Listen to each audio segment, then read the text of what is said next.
Tuhan terlebih dahulu ya. Kita membuka di dalam Efesus pasal 5 ayat yang kedua. Efesus pasal 5 ayat kedua. Dan hiduplah di dalam kasih, sebagaimana Kristus Yesus juga telah mengasihi kamu dan telah menyerahkan dirinya untuk kita sebagai persembahan dan korban yang harum bagi Allah. Oke Bapak Ibu dikasih Tuhan, di mana Efesus ini adalah surat daripada Rasul Paulus kepada jemaat di Efesus.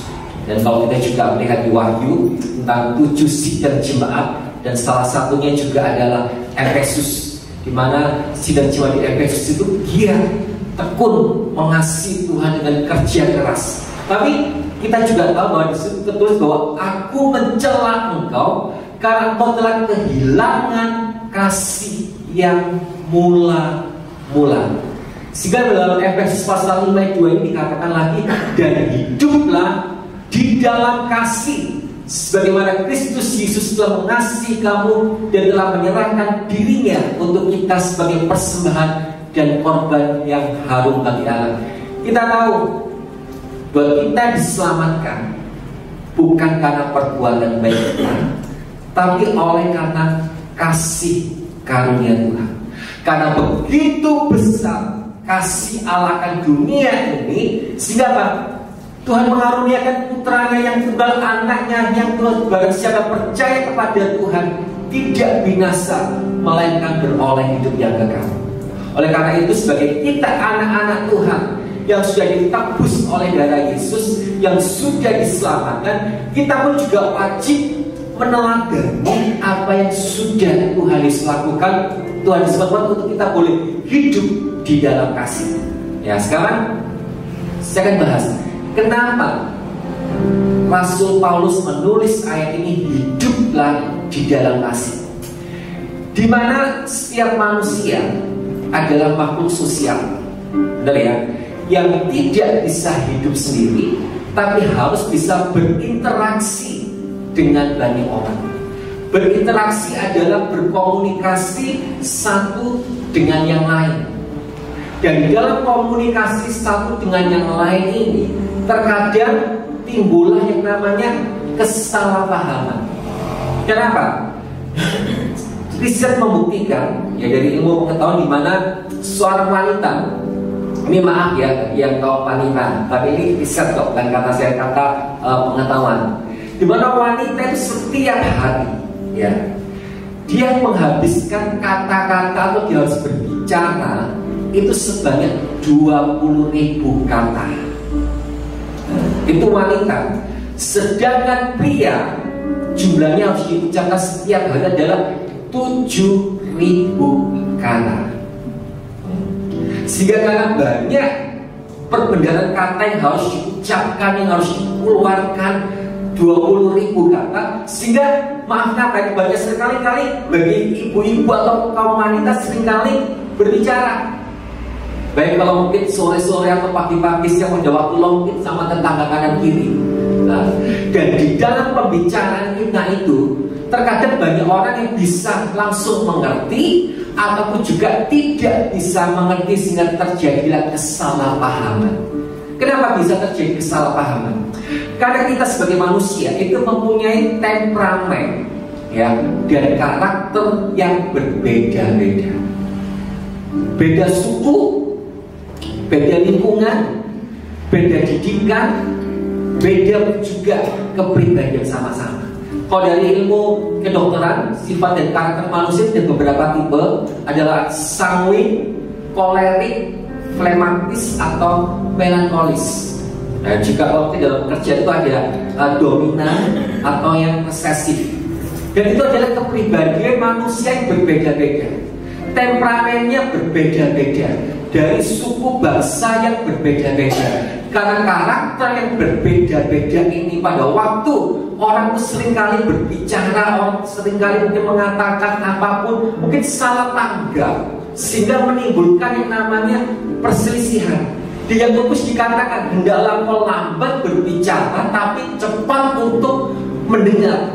Tapi katanya kehidupan kita lebih cepat untuk ngomong daripada kita untuk mendengar. Sehingga dalam apa yang kita katakan seringlah yang namanya terjadi pertikaian, terjadi namanya perselisihan ataupun kesalahpahaman. Sehingga firman Tuhan ditulis oleh Rasul Paulus kepada jemaat Efesus, hendaklah hiduplah di dalam kasih. Kenapa? Pada waktu Tuhan sudah menyelamatkan kita, menebus kita dari dosa, dosa kita diampuni karena apa? Kasih Tuhan. Sehingga kita pun juga harus melakukan apa yang Tuhan mau untuk boleh mengasihi sesama. Tapi seringkali apa? Kita mudah ngomong untuk kita mengasihi Tuhan. Tuhan, aku mengasihi Tuhan. Tapi dengan sesama kita, apakah kita bisa mengasihi? Ada ayatnya Bapak Ibu, kita membaca. Ya, ini firman Tuhan dikatakan di dalam 1 Yohanes pasal 4 ayat 7 dan 8. Saya membacakannya. 1 Yohanes pasal 4 ayat 7 dan 8. Saudara-saudaraku yang kekasih, marilah kita saling mengasihi, sebab kasih itu berasal dari Allah. Dan setiap orang yang mengasihi lahir dari Allah dan mengenal Allah. Kemudian ayat 8, barang siapa tidak mengasihi, ia tidak mengenal Allah, sebab Allah adalah kasih. Nah, lagi-lagi juga 1 Yohanes 4 ayat 20. Ini perhatikan benar-benar. 1 Yohanes 4 ayat 20 dikatakan, jikalau seorang berkata, aku mengasihi Allah, dan ia membenci saudaranya, maka ia adalah pendusta. Karena barang siapa tidak mengasihi saudaranya yang dilihatnya, tidak mungkin mengasihi Allah yang tidak dilihatnya. Nah, ini adalah firman Tuhan Bapak Ibu, di mana Tuhan mengajarkan kita untuk mengasihi, untuk saling mengasihi. Dan ini adalah perintah Tuhan. Karena kita sudah diselamatkan, ditebus dari dosa, maka kita pun juga wajib melakukan apa yang Tuhan perintahkan untuk saling mengasihi. Firman Tuhan mengatakan, kasihilah Tuhan Allahmu dengan segenap hati, segenap jiwa, segenap akal budi, dan segenap kekuatanmu, dan kasihilah sesamamu manusia seperti dirinya sendiri. Ya, kita tahu tentang arti kasih. Mungkin ada 4 nih, ya mungkin sering kali dibahas oleh hamba Tuhan. Gak saya panjang lebar, saya sebut aja dalam mungkin kasih agape. Ya, kasih agape, kasih kepada Tuhan. Kemudian kasih filio, kasih persahabatan. Ya, kemudian kasih eros, suami istri. Atau kasih storge, yaitu adalah kasih hubungan keluarga, orang tua dan juga anak. Dan kita juga tahu dalam 1 Korintus bahwa kasih itu sabar, murah hati, lemah lembut, panjang sabar. Semua itu adalah definisi daripada kasih. Ya. Tapi sekarang pertanyaannya, kita tahu tentang definisi kasih, kita tahu bahwa kasih itu dari Bapa, kita tahu bahwa kita harus melakukan kasih itu. Tapi kenapa di dalam setiap kehidupan kita terkadang kita sulit untuk melakukan kasih? Oke, saya minta tolong satu orang boleh maju ke depan, cepat aja karena waktunya juga. Kita terserah mau anak muda, pria, wanita, orang tua, bapak, ibu, ayo langsung aja, cepat yuk. Satu orang aja langsung. Oke, ini. Nah, Yohanes ini keren. Oke. Jangan deket-deket aja. Oke, yuk. Semua ini tadi senang.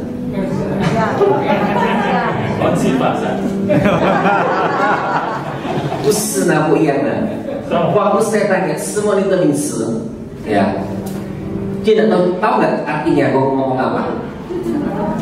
Ada waktu aku tanya siapa nama Anda? Oke, perhatikan Bapak Ibu. pada waktu saya tanya sama Yohanes semua itu misalnya, dia tidak tahu. Kenapa? Dia tidak paham, dia tidak tahu apa yang saya ucapkan. Benar ya? Tapi pada waktu saya tanya siapa nama pakai bahasa Indonesia, akhirnya Yohanes paham, namanya Yohanes. Nah, nanti saya akan bahas ini tentang ilustrasi ini adalah 5 bahasa kasih. Oke, karena kamu sudah maju tes, kamu dapat. Nah ini juga ini. Nah, ya, sebut keempat. Oke, terima kasih. Ya. Oke, dari ilustrasi ini tadi Bapak Ibu, pada waktu saya tanya sama Yohanes dengan bahasa Mandarin, ya, dia tidak paham, benar ya? Tapi pada waktu saya tanya dengan bahasa Indonesia, dia paham. Yang namanya karakter sifat kepribadian manusia ini punya yang namanya bahasa kasih yang berbeda. Dimana kenapa terjadi yang namanya perselisihan? Kenapa terjadi yang namanya beda pendapat? Ya ini akan saya bagikan ada 5. Mungkin bagi anak muda nanti kalau mencari pasangan, perhatikan ini khususnya yang sudah menikah atau yang sudah pun juga bisa untuk pembelajaran, di mana ada 5 bahasa kasih. Yang pertama adalah ucapan atau perkataan, di mana sepasang mungkin suami istri, kenapa terjadi namanya perselisihan, terjadi namanya kesalahpahaman? Karena belum paham akan bahasa kasih pasangannya. Bahasa kasih pasangan yang pertama tadi adalah ucapan. Apa yang dimaksudkan ucapan? Dia senang kalau dipuji. Wah, masakannya enak ya. Kamu kalau dandan cantik. Wah, kamu kalau mengurus anak-anak pandai. Jadi perkataan itu yang seringkali kita tidak tahu setiap pasangan. Yang pertama adalah bahasa kasih adalah perkataan. Yang kedua apa? Quality time atau waktu bersama. Ada orang yang nggak tahu. Pokoknya aku tuh pengen dipuji terus. Padahal dia nggak mau.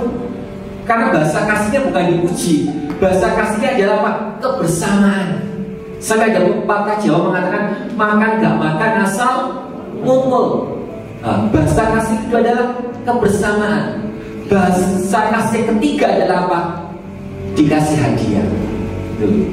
Orang bahasa kasihnya berbeda, mungkin misalnya kebersamaan terus, pada waktu dikasih hadiah nggak efek. Kenapa? Bahasa kasihnya aku pengen loh kamu duduk di sampingku terus, meskipun nggak dikasih hadiah nggak apa-apa. Tapi ada orang bahasa kasihnya berbeda, dia duduk bersama, dia nggak terlalu suka, dia sukanya apa? Diajak belajar, diberikan baju baru, diberikan tas yang bagus. Itu adalah bahasa kasihnya. Kemudian bahasa kasih selanjutnya adalah apa? Melayani. Nih loh. Oke, mungkin capek kerja, ayo tak masakan apa, ayo tak buatkan apa. Pokoknya melayani, itu bahasa kasih juga. Dan yang terakhir adalah sentuhan. Misalnya ditepuk pundaknya, aduh terima kasih ya, mungkin sebagai istri, aku bangga loh punya suami seperti engkau. Aku bangga loh kau tanggung jawab sebagai kepala keluarga. Itu adalah bahasa kasih Bapak Ibu. Pada waktu kita tidak memahami bahasa kasih yang ada, timbulnya terjadi apa? Perselisihan, timbulnya namanya kesalahpahaman itu tadi. Yang satu ingin dipuji terus. Bojoku ini loh, gak tahu muji aku sih. Bok sekali-sekali ngomong I love you gitu, belas gak tahu ngomong. Karena apa? Yang suaminya itu bahasa kasihnya bukan perkataan. Suaminya bahasa kasihnya apa? Mungkin suka kasih hadiah, dibelikan cincin emas, dibelikan kalung, dibelikan apa? Mungkin itu. Sehingga dalam setiap kehidupan kita harus tahu bahasa kasih pasangan kita. Sehingga firman mengatakan hiduplah di dalam kasih. Nah, sekarang kita masuk ke dalam poin selanjutnya. Kalau kita sudah tahu tentang bahasa kasih dari pasangan kita, nah, terus bagaimana bagi orang yang belum menikah, yang belum punya pasangan, tahu tentang bahasa kasih? Ada 2 poin yang akan saya sampaikan pada saat ini. Poin pertama agar kasih Tuhan itu senantiasa ada dalam kehidupan kita adalah lewat pengenalan akan Tuhan. Seperti tadi, kalau kita mau dekat dengan pasangan kita, pasti ada yang dinamakan komunikasi, ada yang namanya mungkin menjalin hubungan, keintiman. Bagaimana kita akan melakukan keintiman kepada Tuhan kalau dalam kehidupan kita sendiri sudah menolak tentang Tuhan ini. Sehingga kenapa sih orang itu tidak dapat mengasihi? Karena orang tersebut tidak mendapatkan atau tidak merasakan yang namanya kasih Bapa. Orang yang mengalami penolakan, ya, dia akan cenderung menyakiti orang lain. Orang yang mengalami sakit hati, kepahitan, dia cenderung untuk menyakiti orang lain. Sehingga kasih itu tidak dapat terjadi. Kenapa? Dia pun tidak merasakan kasih. Dia tidak mendapatkan apa yang dia inginkan. Bagaimana dia boleh membagikan kasih kalau bejana hatinya ini kosong? Ini loh. Contohnya orang yang mengasihi, dia pasti akan memberi. Dan apa yang diberikan itu pada waktu dia mempunyai, dia punya kasih, dia merasakan kasihnya Bapa, dia merasakan hadiratnya Bapa lewat perjumpaan pribadi dengan Tuhan, yaitu dengan lewat keintiman. Pada waktu kita mengalami perjumpaan pribadi dengan Tuhan, merasakan kasihnya Bapa, maka kita pun dapat berbagi kasih itu tadi. Ada sebuah kisah nyata Bapak Ibu, pada saya sampaikan di sini. Mungkin saya punya banyak di pelayanan anak-anak muda. Dan pada waktu pelayanan anak muda di suatu retreat tertentu, dan ada orang yang konseling setelah retreat, setelah saya dengar tentang hati Bapa, di mana ada satu cowok ini dia sharing, dia konseling kalau dia itu kepahitan dengan orang tuanya. Orang tuanya masih hidup, lengkap, papa sama mama masih ada, tapi maaf kata, papa dan mamanya sudah hidup berpisah. Papanya menikah dengan wanita lain, mamanya menikah dengan pria lain, dan sama-sama mempunyai keturunan di kehidupan yang baru. Sehingga anak ini gak ada yang mau ngurusi, dititipkan sama neneknya. Dan nenek ini juga punya cucu yang banyak, sehingga anak ini juga terabaikan. Karena anak ini terabaikan dan tidak mendapatkan kasih sayang dari kedua orang tuanya, maka dia pun menjadi anak yang berontak. Saya ingat dia cerita pada waktu masa SMA, ya, ini karena dia cowok, dia pacaran, dia nembak cewek, itu pagi nembak, malam diputusin. Bener, dia cerita sih, kok aku pagi lagi mana nembak ini, malam tak putusin. Besok nembak cewek lagi, seminggu lagi diputusin lagi. Besoknya nembak cewek lagi, dan nggak cuma 3 bulan. Paling lama cewek-cewek yang dipajani paling lama cuma 3 bulan. Jadi dia itu ingin menyakiti banyak orang, dia melampiaskan. Kenapa? Dia nggak mendapatkan kasih itu tadi. Sehingga pada waktu saya cerita tentang kasih Bapa, tentang anugerahnya Bapa dalam setiap kehidupan kita, karena kita diselamatkan oleh karena kasih karunia Tuhan. Dia cuma bisa melongo. Benar gak Allah itu penuh kasih? Benar gak Bapa itu kasih? Kalau Bapa itu kasih, kenapa aku dilahirkan dari kedua orang tua yang broken home, orang tua yang tidak mengasihi aku? Sehingga pada waktu orang tua tidak mengasihi aku, dia pun tidak bisa membagikan kasih itu.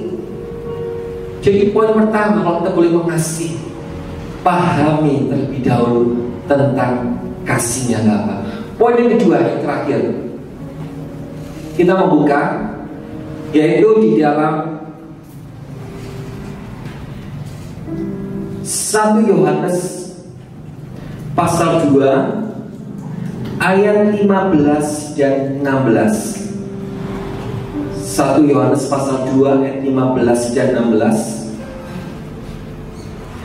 Janganlah kamu mengasihi dunia dan apa yang ada di dalamnya. Jikalau orang mengasihi dunia, katakan sama-sama Bapak Ibu, maka kasih akan Bapa tidak ada di dalam orang itu. Sebab semua yang ada di dalam dunia, yaitu keinginan daging dan keinginan mata serta keangkuhan hidup, bukan berasal dari Bapa, melainkan dari dunia. Firman Tuhan mengatakan, apa yang mengikat setiap kehidupan kita itu menjadi kebencian bagi Tuhan. Kalau kita terikat dengan uang, cintakan uang adalah akar dari segala kejahatan. Kalau kita terikat dengan kedagingan, dengan hawa nafsu keduniawian, maka kasih akan Bapa itu tidak ada. Kenapa kita tidak bisa berbagi kasih? Kenapa kita tidak dapat mengasihi? Karena kasih dari Bapa itu tidak ada dalam kehidupan kita. Kenapa kasih dari Bapa dalam kita itu tidak ada? Kenapa? Hidup kita di dalam daging. Ini seperti kisahnya tadi. Kenapa dia tidak mengasihi? Karena hatinya ini pahit, hatinya ini sakit, karena dia merasa tersakiti oleh kedua orang tuanya. Akhirnya dia mungkin membalaskan sakit hati kepada orang yang mungkin bisa jadi maksanya. Benar, banyak cewek-cewek, gak tahu jumlahnya berapa, dia pacarin, putus dari ada suatu kebahagiaan kalau dia pacar tuh nangis sedih kayak gitu. Kan dia merasa dia menjadi anak yang tertolak, anak yang terhilang, papa mamanya gak mengasihi dia. Dia diterima sama neneknya, dan neneknya juga sibuk dengan cucu-cucunya, karena neneknya juga sudah usia, tidak bisa mendidik merawat dengan benar. Sehingga firman Tuhan mengatakan, Bapak, hiduplah di dalam kasih, dan kasih itu hanya didapat daripada Yesus. Kasih identik juga dengan pengorbanan, kasih identik dengan pengampunan, kasih juga identik dengan mengasihi. Dan pada waktu hati kita terikat dengan hal-hal yang masih bersifat duniawi atau daging, maka kasih akan Bapa itu tidak ada. Kekristenan tidak menjamin tentang keselamatan. Kekristenan juga tidak menjamin berapa lama kita mengikut Tuhan. Tapi biarkan kekristenan adalah hubungan relationship kita dengan Tuhan, sehingga kita menjadi pelaku firman Tuhan untuk boleh mengasihi sesama kita. Ini sebagai perenungan dalam kehidupan kita, Bapak Ibu. Sudah ada nggak kasih? Yang namanya kasih itu sakit, Bapak Ibu. Kenapa? Seperti bahasa kasih tadi loh. Mungkin kesenangannya ini beda, mungkin kesenangannya itu mungkin misalnya dilayani misalnya. Tapi karena pasangannya itu senangannya misalnya quality time, akhirnya dia mengorbankan kepentingan pribadinya untuk kepentingan orang yang dikasih. Itu ada rasa mengalah, ada rasa mengasihi, ada rasa berkorban untuk orang yang dikasih. Kenapa? Tuhan ini sudah berkorban, mencurahkan, menganugerahkan anaknya itu untuk menebus apa? Dosa saudara dan saya. Itu sebabnya apa? Karena kasihnya Allah. Sehingga kalau kita sudah diselamatkan menjadi anak-anak Tuhan, mari kita meneladani kasih Tuhan dengan kita boleh mengasihi sesama kita. Mungkin pulang dari tempat ini, kita boleh datang kepada suami kita, istri kita, orang tua, atau mungkin anak kita. Kita harus pahami bahasa kasihnya apa. Ucapan, Ma I love you, Pa I love you, I me. Atau mungkin hadiah, yang mungkin pulang dibelikan kue atau dikasih sesuatu apa. Atau mungkin pujian, atau mungkin yang anak-anak terus membantu orang tua nyapu, ngepel, karena itu bukti kasih untuk melayani. Pada waktu kita tahu memahami tentang bahasa kasih, maka kehidupan kita menjadi anak-anak Tuhan yang berkemenangan dan diberkati Tuhan. Amin. Sehingga kita boleh berdiri bersama-sama. Kita akan pujian selidiki aku Tuhan. Biarkan dalam kehidupan kita senantiasa boleh datang, boleh mendekat kepada Tuhan. Selidiki aku Tuhan, apakah aku mengasihimu? hamba-hambamu yang sudah melayani pada pagi hari ini, baik singer, songwriter, musik, ya Tuhan, soundman, semuanya kami taruh di dalam tangan-Mu Tuhan.